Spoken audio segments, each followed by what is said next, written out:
Alright, I'm here today with animation columnist Kamden Spies, who actually knows quite a bit about the animation process and about the history of not only the last two films we just saw, but the animation industry as a whole. So tell us, why did you choose those two films in particular? Did something stand out about them to you? Well, Superman, I just like the Fleischer Supermans. They're the first incarnation of Superman on the screen. And then The Great Piggy Bank Robbery is Bob Clampet's masterpiece and my favorite short. Alright. So, is there any history as far as those two films in particular go? The Fleischer, the Mechanical Monsters is, I think, the second Fleischer Superman short. It's the best one because it was the most inspirational. It's the one that inspired Hayao Miyazaki, who directed Spirited Away and My Neighbor Totoro. It's the one who inspired Neil Adams, and it's inspired a lot of different people. Of course, the Batman animated series, which is the obvious inspiration. I just like giant robots. That's fair. I just like anything with a giant robot, a werewolf from like the 1950s, or some aliens from outer space I like. Anime in general was inspired by the Fleischers. The Walt Disney of anime, Osamu Tezuka, was a Fleischer fan. So that comes across way before then. But so now The Great Piggy Bank Robbery, that's Bob Clampett, who's the greatest cartoon director of all time. That's also based on, I like comics. I've got like over 1,000 comic books at least. And it's a parody of Dick Tracy's comic strip and his radio show, which is why there's gags in there that only I would understand. It's got a lot of Rob Scribner scratch and squash animation, just completely wild and wacky. You know, machine guns are blaring. You know, they got a giant piece of spaghetti attacking a duck. Personally, what have you done? Because I know you've said that in the past that you have done a lot of work with animators and animation. My whole thing is collecting film, collecting animation. I've got 16 millimeter, 8 millimeter reels. I've got toys. For example, I just bought 12 Disney books.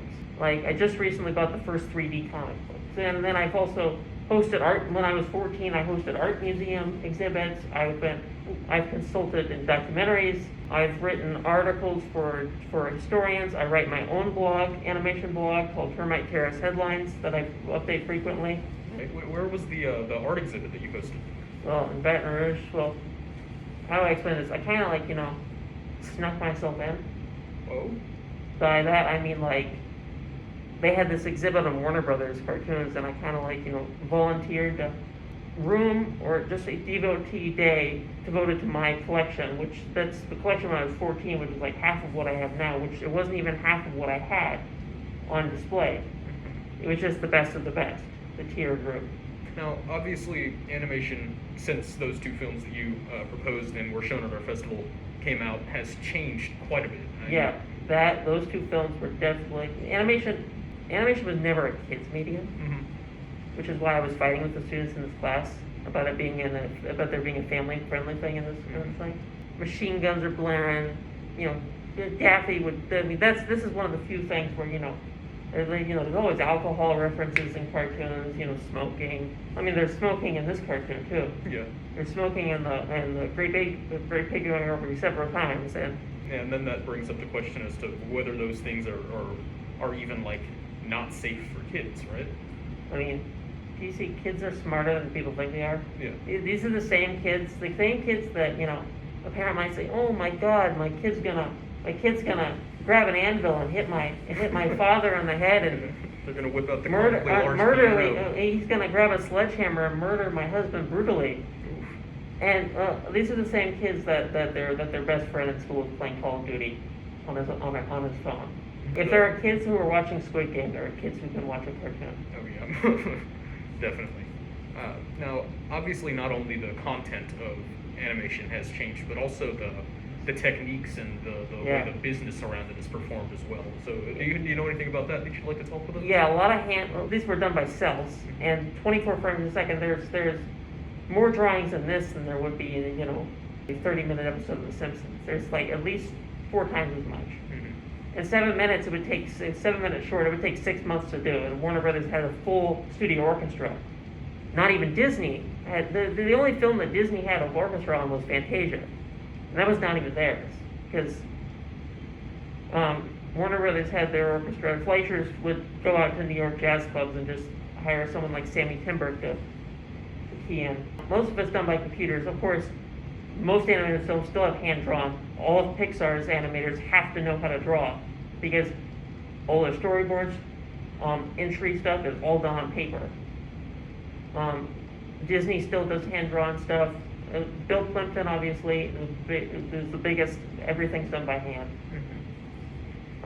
But graphic design and graphic special effects, most of it's done by computer now. And would you say that's a good shift away, or bad, or neutral? It depends. I think that Pixar does a really good job. So there's one thing that hasn't changed about the animation process of we're not talking about special effects. We're talking about everything from video games to there's one thing that hasn't changed. It usually starts with a piece of paper and a pencil. They usually they don't go from 1 to 100.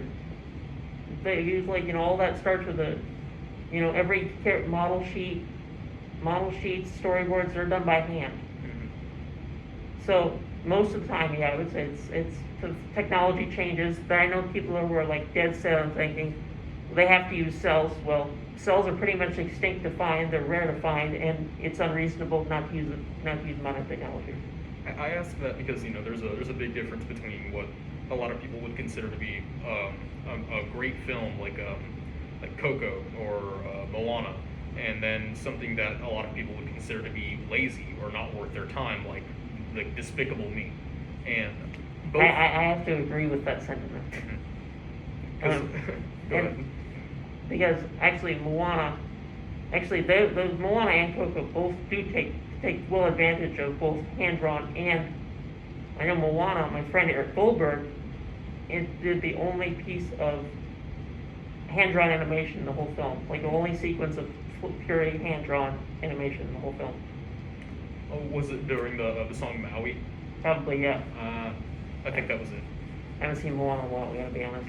Free animation, I personally feels like it's kind of a double-edged sword because it allows a lot more expression, obviously, because you can use it in different ways that previously were either going to take a ludicrous amount of time to do, or were just going to be insanely difficult. Well, it still probably takes a lot of time to do with budget films, But I mean, like studios like Hanna-Barbera pulled out 6 half-hour shows in 2 weeks, but when they did television, which that eventually went downhill after Johnny Quest, but Pixar, some of the studio like Pixar, they can still breathe life into animation with a computer. There's also the flip side of that, which is you get a lot of lazy, quick cash animations where it's just something made for a quick buck that the creators didn't really care too much about, right? I mean, that was like that before. Yeah. I mean, if you ever see a Terry Toons short, they're cheaply done. I mean, they're good. I like Terry Toons, but they're done on the fly. That's no different. Hanna-Barbera went after Johnny Quest. They did the Flintstones, Huckleberry Hound, Yogi Bear. I consider Scooby-Doo done on the fly. All right. I'd like to go back to the idea of animation being for kids only, or being a medium that isn't child friendly, or is specifically. Do you think that adult animation is something that's sort of carving out its own niche now, or do you think it's something that's always been there? That's always been there, and animation usually has always been an adult or more adult medium. But think about it this way: what happened was, during the golden age of television, animation was never thought of as a kids' medium. I mean, they would be showing on matinees at Saturday mornings, like Three Stooges and Laurel and Hardy were. But as Chuck Jones said, they didn't make animation for either one. They made those on the fly. They made those. They didn't see it. They never heard audience reactions. Animation was basically filler to the main feature program. They were just shown in feature films with the short. So basically, they made the shorts for themselves. They didn't make the shorts for anyone but themselves. And that's what they did at MGM. That's what they did at Disney. But the thing is, what happened was Saturday morning programming came out in the late 40s, 1950s, the TV was the enemy of television. Mm-hmm. They had no programming to say, except for the programming that studios didn't care about and no one ever paid attention to, animation. So they filled those in with a kid show host, and then animation got this reputation of being for kids. Earlier, Hanna-Barbera had great shows like Huckleberry Hound, Yogi Bear, The Flintstones, which was an adult, which was sponsored by Winston Cigarettes, Rocky and Bullwinkle. By the time Scooby-Doo and animation was cheaply done, Filmation had hit the roads, and animation was entirely a kids' medium. But obviously, it's like animation now is like a comeback for adult media. With like South Park, The Simpsons. Obviously, Pixar is family friendly, but they're not. Not exclusively. I always explain this one thing. I say, kids of the Disney films are a family medium. I'm like they're always a kids medium. I'm like, well, it certainly was jolly kid stuff when Snow White took the box of the Hunchman and says, cut out our heart and put it in this box. Yeah, Disney does have a reputation of making films based on gruesome stories. Yes. But I believe we are reaching our time limit here, Okay. so let's go ahead and wrap this up. All right. This was Kamden Spies. Great to have you here.